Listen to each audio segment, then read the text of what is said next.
ચાણક્યએ કહ્યું, સ્વ શિષ્યમ પ્રતિ, સ્વ એટલે પોતાના, શિષ્યની તરફ, વત્સ એટલે પુત્ર, શ્રેષ્ઠી ચંદનદાસ અત્ર આનેતવ્ય, પુત્ર શેઠ ચંદનદાસને અહીંયા લઈ આવ.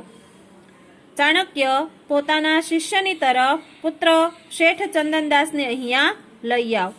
શિષ્યએ કહ્યું, યદા આજ્ઞાપયતિ ઉપાધ્યાય, જેવી, ઉપાધ્યાય એટલે અહીંયા ગુરુજી, જેવી ગુરુજીની આજ્ઞા. ઇતિ નિષ્ક્રમ્ય ચંદનદાસેન સહ પુનઃ પ્રવિશ્ય, એમ નિષ્ક્રમ્ય એટલે બહાર જઈને ચંદનદાસની સાથે ફરીથી પ્રવેશ કરે છે. એમ બહાર જઈને ચંદનદાસની સાથે ફરીથી પ્રવેશ કરે છે. ચંદનદાસે કહ્યું, સ્વગતમ એટલે મનમાં. ચાણક્ય યદા આહ્યતિ તદા નિર્દોષસ્ય અપી શંકા વર્ધતે. ચાણક્યએ કહ્યું કે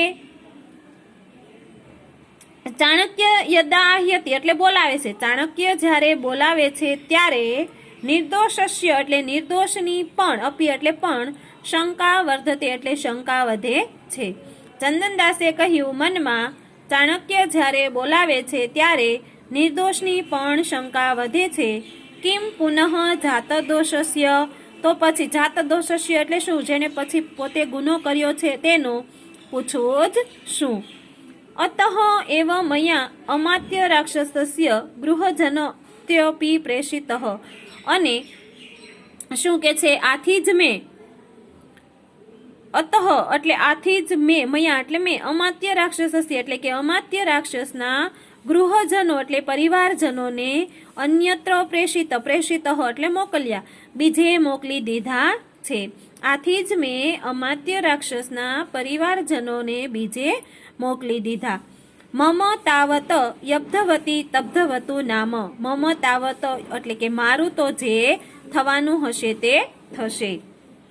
ફરી વખત ચાણક્ય પોતાના શિષ્યની તરફ, પુત્ર શેઠ ચંદનદાસને અહીંયા લઈ આવ. શિષ્ય જેવી આપ ગુરુજીની આજ્ઞા. એમ બહાર જઈને ચંદનદાસની સાથે ફરીથી પ્રવેશ કરે છે, અથવા તો ફરીથી પ્રવેશીને ચંદનદાસ મનમાં, ચાણક્ય જ્યારે બોલાવે છે ત્યારે નિર્દોષની પણ શંકા વધે છે, તો પછી જેને ગુનો કર્યો છે તેનું પૂછવું જ શું? અથવા તો જેનાથી દોષ થયો છે તેનું તો પૂછવું જ શું?